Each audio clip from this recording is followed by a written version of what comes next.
Welcome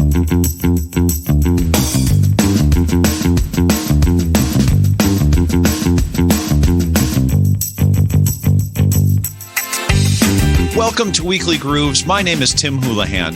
And I'm Kurt Nelson. Each week, Weekly Grooves picks a current article or news topic, and we examine it through a behavioral science lens. We dig in deep to help you understand the psychology behind that damn headline.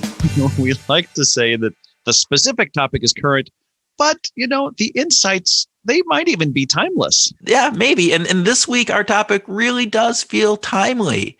But I think that the insights we will get will also be truly timeless. Well, let's hope so. We are going to explore how companies engage their employees and how they keep them psychologically safe. A recent article in CNBC's website by Corey Steig called Psychological Safety at Work Improves Productivity. Here are 4 ways to get it, according to a Harvard expert. Reviews some research that Kurt and I have been focused on for many years. Yeah, so it is timeless, right? Well, okay, there you go. Yeah. Yeah. So psychological safety is a concept that was identified by Harvard Professor Amy Edmondson from work that she did back starting in the 1990s. And in the article, she defines psychological safety as, quote, a workplace where one feels one's voice is welcome with bad news, questions, concerns, half-baked ideas, and even mistakes, unquote. It is the idea that the team has my back through both good and bad. We had originally heard about this research based on work that Google did back in 2012 through 14 on high-performing teams, and they called it Project Aristotle. And they were trying to determine what makes a high-performing team and realized that it wasn't things like intelligence or tenure or personality even make up of the team. Instead, the biggest factor in being a high-performing team was having a sense of psychological safety. And this article talks about 4 ways to increase psychological safety in your team. And we're going to explore each of those. Okay, sounds good to me. So let's start the first point that they make, and that is admit that you don't know. Right. So the key here is this idea of being vulnerable, which provides the sense of reality for the people on the team, right? The sense of safety for people that everything doesn't have to be 100% correct, and that, you as a leader are vulnerable to this and that you make mistakes. Yeah, so we have to be open about our limitations, right? We need to be willing to be able to speak to those things. And maybe this brings in research on likability. Well, Elliot Aronson did some work back in the 1960s that I just find fascinating, and I'm not going to get into all of the details of it, but he took 48 students from the University of Minnesota, right? Yay! And had them rate a tape of contestants who were trying to try out for the college quiz bowl team. And basically the gist of the information is that it was an actor who was doing this. And when the actor spilled coffee on himself, people liked him more than when he did not. So it was exactly the same tape, except for in one instance, he spilled coffee on himself and in the other one, he didn't. So they liked him better when he spilled coffee. So it's this idea that we're fallible, that we're not perfect. And it was interesting is that in this case, they liked him more when they knew that he was competent, when he was able to answer those questions effectively, when he hadn't, when he was just an average person, that the results didn't hold up the same. So again, admit that you don't know things, be that bit of a little bit of fallible in this, because it makes you more likable and people are going to be more open to sharing ideas, which is really what psychological safety is about. I just want to say that in modern times, Francesca Gino has replicated this concept by wearing red sneakers with her Armani suit in her Harvard Business Review executive MBA classes. And she finds that they already respect her as an authority and an expert. But when she wears her red sneakers, it allows more questions and people come up to her and talk to her because she's more approachable. Right. So there was that likability aspect in that. So we've admitted that we don't know everything and that we have our own uncertainties and fears. The next suggestion that the article makes is to make sure that you respond productively to problems. So how we respond to problems is really essential to making sure that the team feels psychologically safe.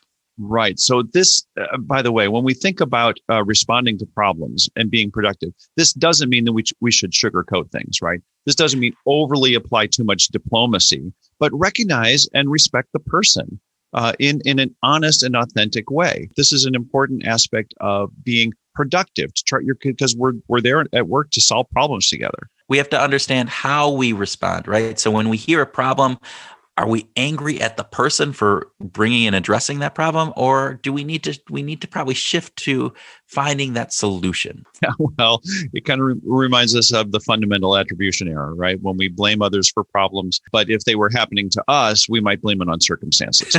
Yeah, keep that in mind, right? Another interesting piece of this is understand that body language and your voice signal a lot of things. So even if your words are said and the right thing, if you're rolling your eyes, if you're crossing your arms, if you're doing other things, you're sending signals out to your team as a leader that while I'm saying the right words, what I'm really feeling inside is that this is bad. So you have to understand and really be aware of how you are showing up across the board with this. So it takes thoughtfulness. You have to be aware and be a little bit self-reflective at the same time. Okay, so we've realized that to create a psychologically safe workplace, we need to respond to problems appropriately.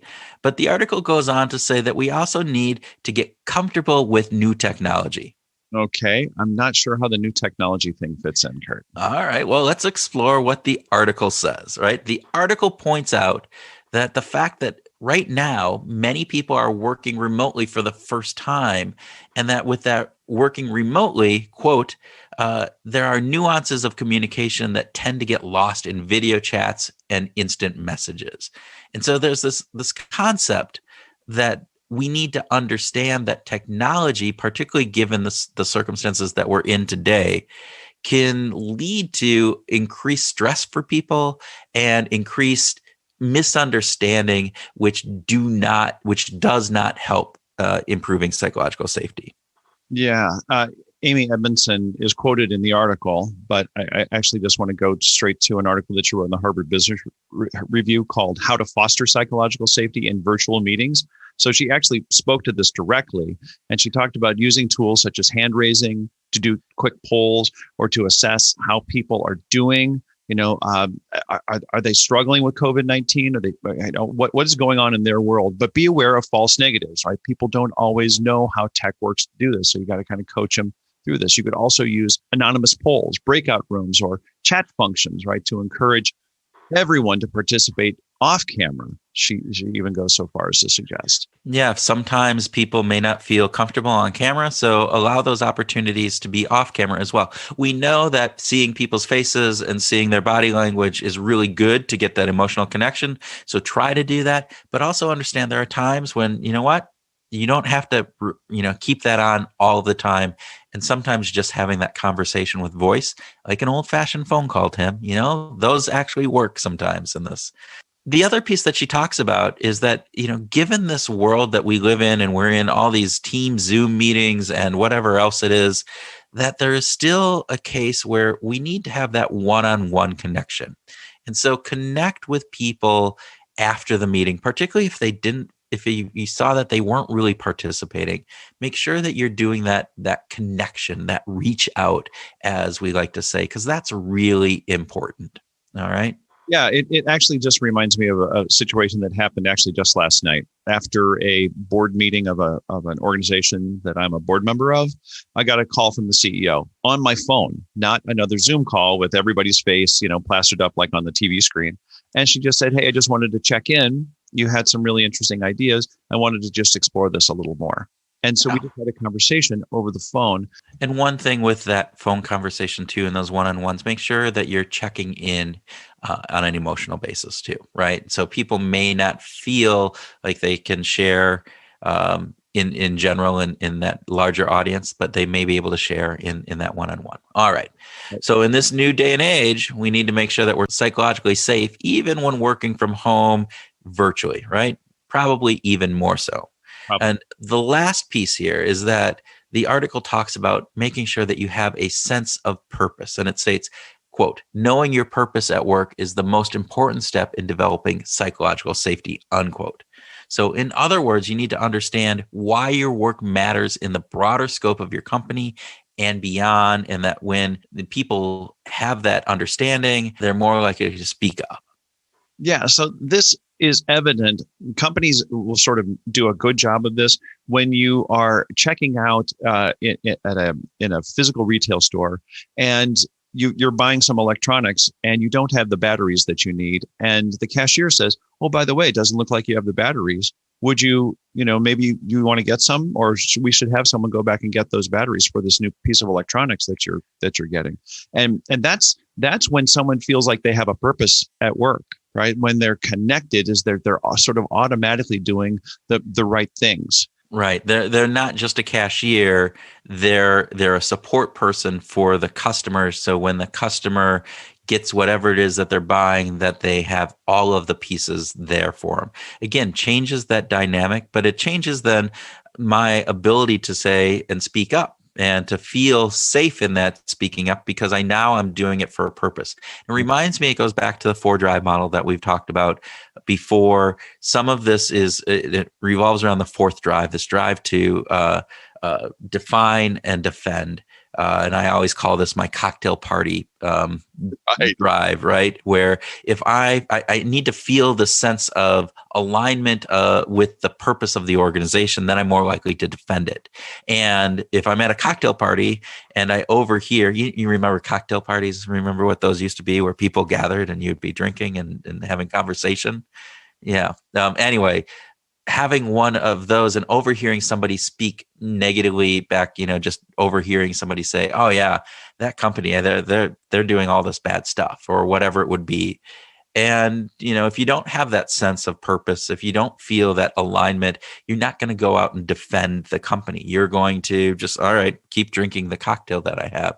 But if you have that sense of alignment around purpose, you're going to go back to them and you're going to say, "Hey, you know what? I work there. That's, I want to understand why do you think that? Because that's not how I feel."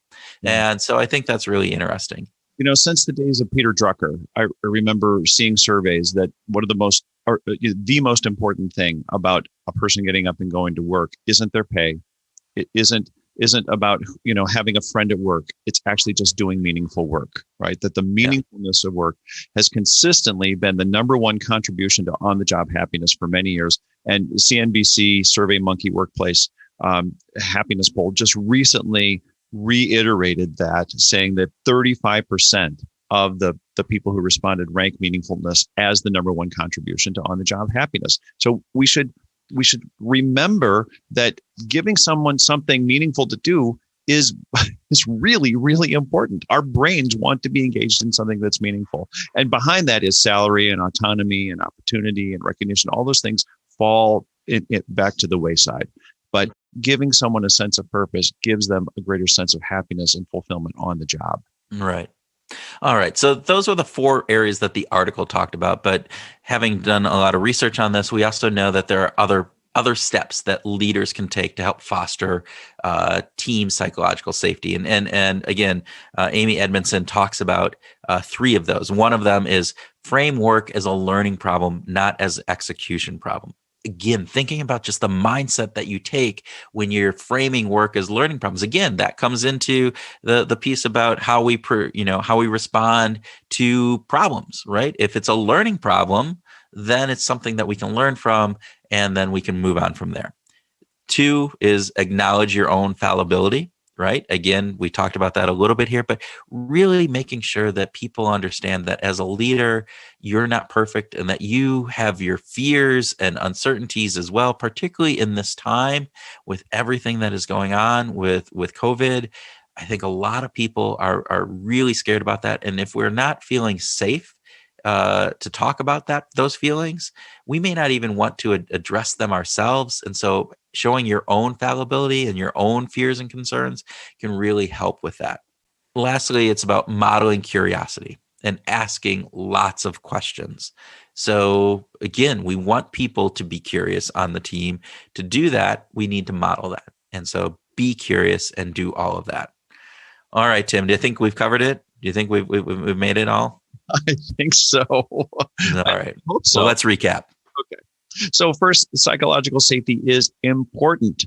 The most effective culture is the one where team members feel safe to take risks and be vulnerable in front of each other. When teams have this, they work better together and they're just downright more productive. This article outlined 4 key areas to help. First, be vulnerable, admit when you don't know something, and show your weaknesses and failures, right? Show that. Make sure that you're open and honest about those. Second, respond appropriately when problems arise. You need to check your own emotional response. Make sure that you're responding appropriately.